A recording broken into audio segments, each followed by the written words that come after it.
Hello and welcome back to my basement. This is Jeremiah Wolf. Hey, listen, I needed to make this quick video because I have seen multiple articles now, and I'm sorry, I'm not going to link to any of them. I just want to make this real quick.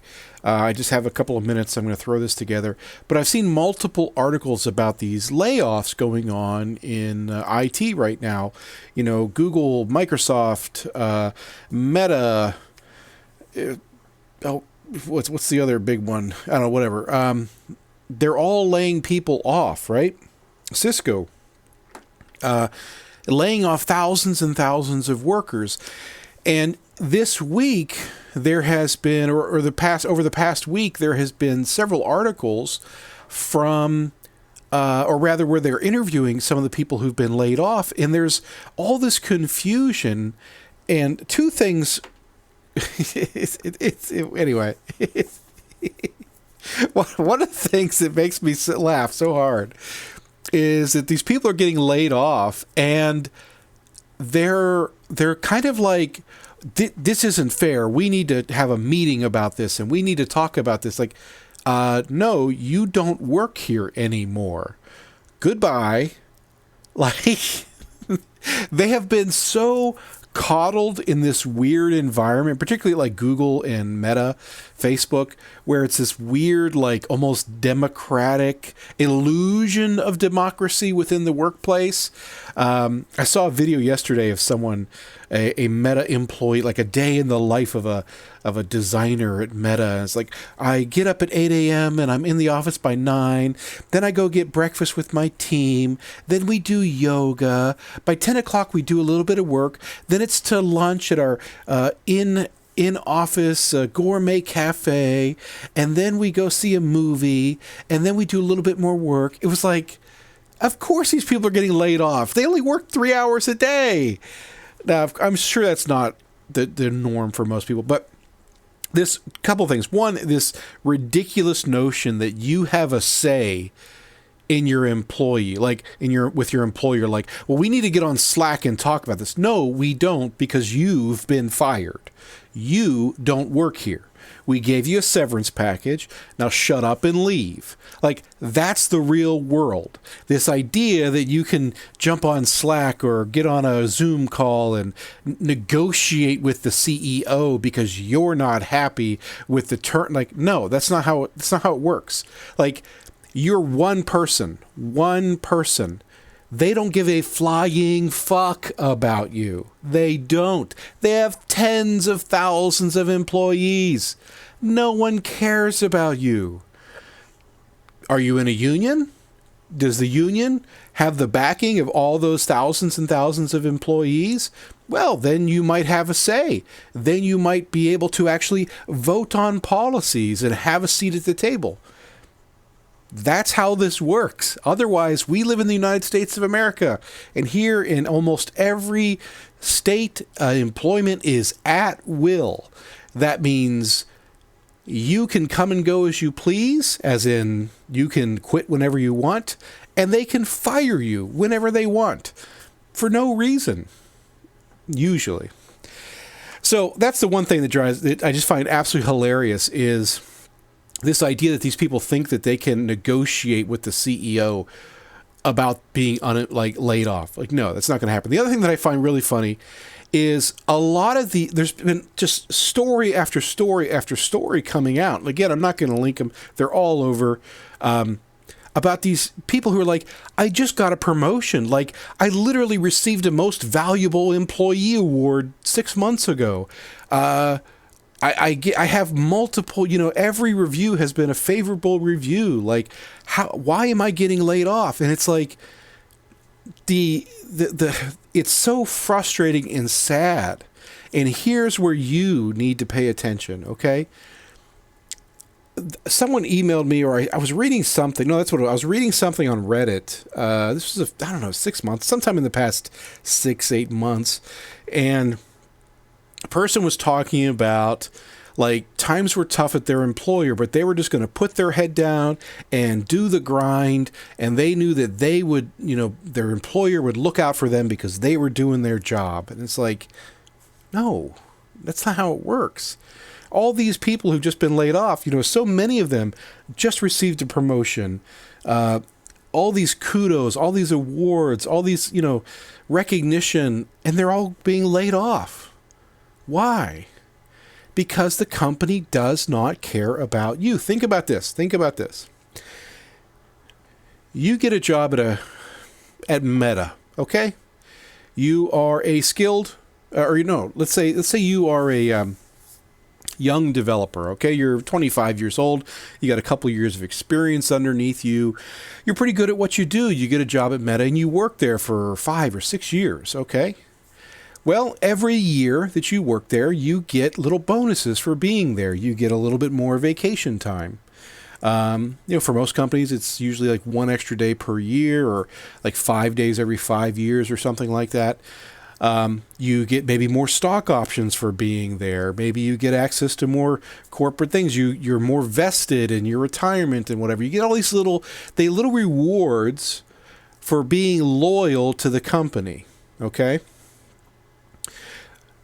Then this other guy comes along. He's 25 years old. He has a couple years under his belt. Now you're 30. He's 25. You're 30. You both do the same job. Well, because you've been there for 5 years, you now cost the company 30 or 40% more than this new guy. Do you think you do 30 or 40% more work? No. You might do 10, 15, 20, 25% more work. You might do more work. You might be more productive than this new guy who just started. But you're probably not so productive that you're a better value for the company. So when they have the opportunity, they get rid of you. And now they hire a couple more of these 25-year-olds, and they have the same amount of productivity for only a tiny bit more cost or even less cost. In the long term, they're saving money. That's why all these people who have just received a raise, who've been with the company, someone at Facebook was like they've been around since the beginning, and they have all these, awards and all these recognitions, and they got laid off and they couldn't believe it. That's why, because they're expensive to keep around. And the thing is, this is what's really fascinating, okay? This is what's really fascinating. There was recently a report from, I think it was from Tesco, which is a British, I believe it's a grocery store chain in the UK or in Britain at least. And they came out and they said, look, prices are rising. Our suppliers are raising prices on food more than can be justified by inflation right now. And we've seen this across the United States. There are Democrats in Congress who have tried to bring this up, but frankly, it doesn't go anywhere because the other half is so pro-business that they don't care, and then a good chunk of the Democrats are also so pro-business that they don't care. Anyway, but we've seen this. We've seen businesses raising prices more right now in this really difficult economic time than can be explained by just inflation and supply chain shortages. The simple truth is, and in fact, there have been some leaked calls in emails from within major companies where they basically have said, listen, right now we can charge whatever we want and nobody can do a damn thing about it.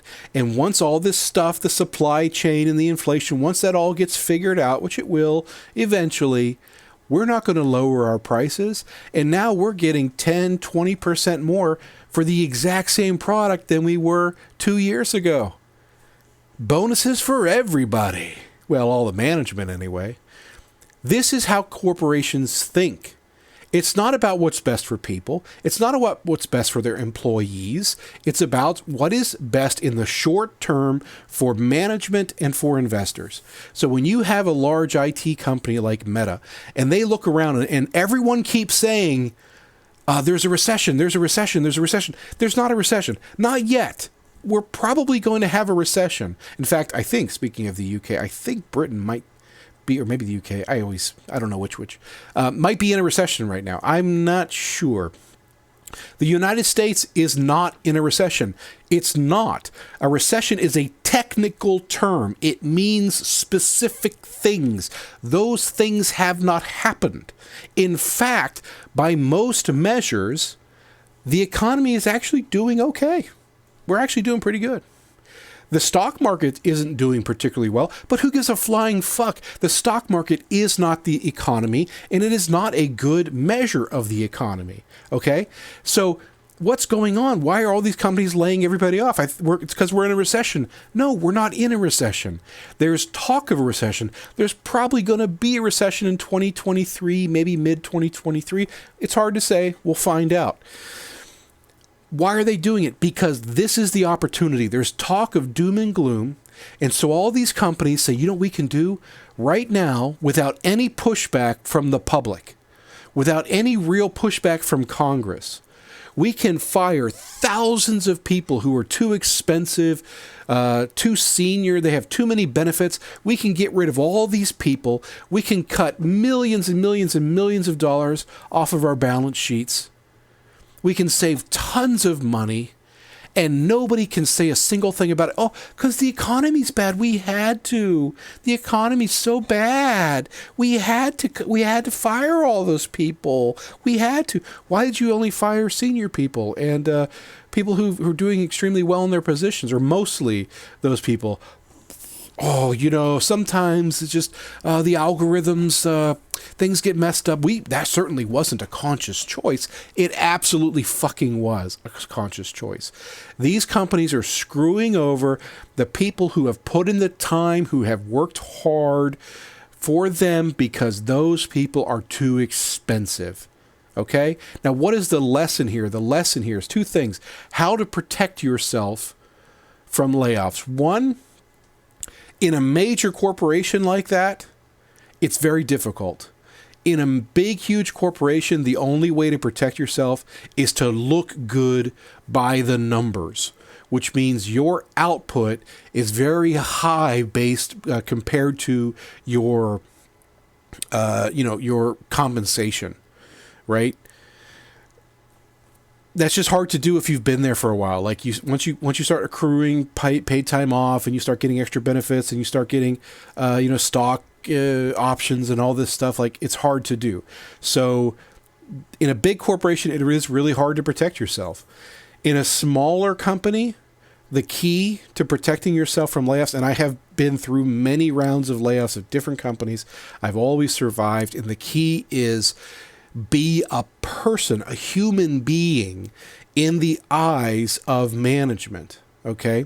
In the eyes of the decision maker.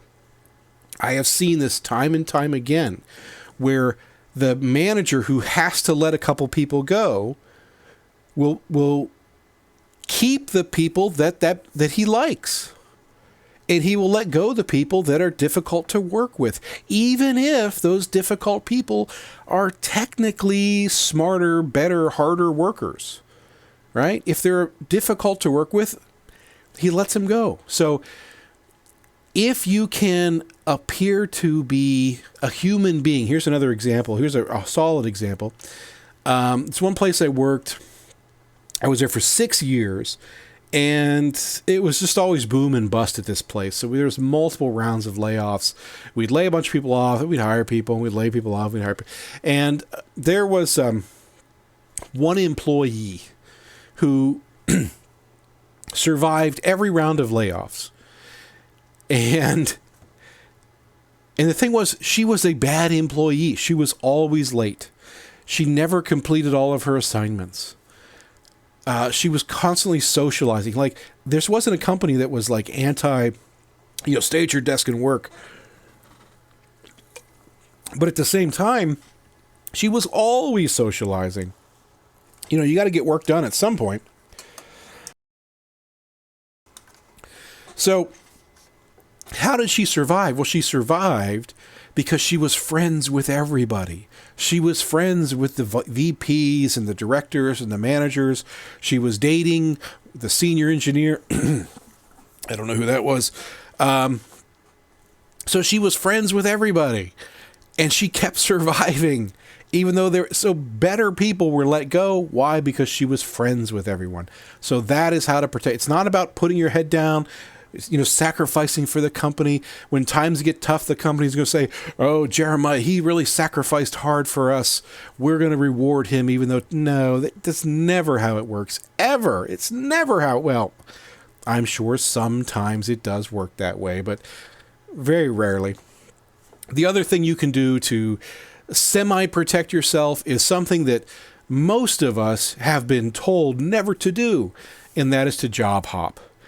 A very good friend of mine, who is a CCIE, by the way, he got a CCIE a couple of years ago, and he told me by texting me a picture of his brand new Corvette.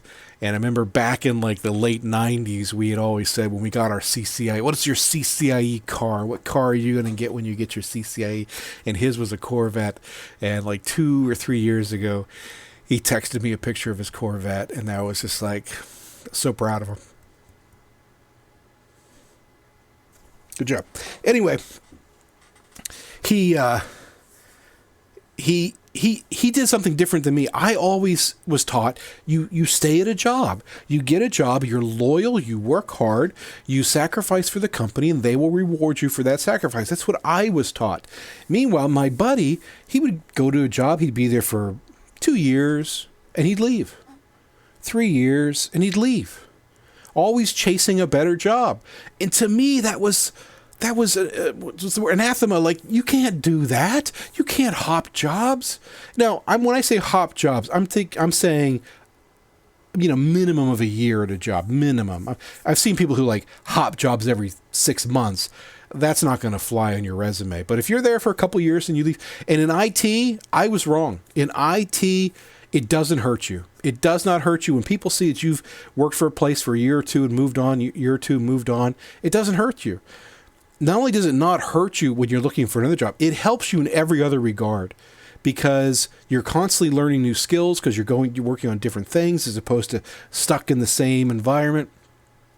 The one downside is you don't get those perks. Like, if you start off with 2 weeks of total paid time off. Here in the United States, most companies now do paid time off. So you get usually 2 weeks, 10 days to use how you want. You could call off sick. That counts as a paid time off. You could schedule vacation time. That counts against your 10 days. So you have 10 days all year for sick days and vacation days, 10 days. And then each year you work. Normally, companies, each year you'll get like 1 extra day, or you work a couple of years, you'll get a couple extra days, something like that. So you don't get that, but that can be negotiated, particularly once you've reached a senior level. When you go to apply for, or when you are negotiating your salary and whatnot at a new company, you can just say, "Well, I need 3 weeks PTO. 2 weeks isn't going to cut it." And they're going to say, "Oh, we can't actually do that. That's just not an option. We can't." They absolutely can. And if they really want you, they will. And I've seen it. I've seen it many times. I have seen people who don't know how to negotiate not get that because they buckle and they say, "Okay, I'll take the job." And then 2 weeks later, they hire someone else who has an entire month of PTO because they were able to negotiate it. So anyway, listen, this is the whole thing. Don't get wrapped up into this ridiculous idea that because you've put in and you've sacrificed and you've worked hard for the company, that you're protected from layoffs. That's not how it works. The company is not your friend. And, if you want to protect yourself from layoffs, in big companies, there's really not a whole lot you can do. In smaller companies, it's really about humanizing yourself, making sure that upper management knows who you are and sees you as a human being and not a line item on a spreadsheet. All right, I hope that was interesting. See you next time.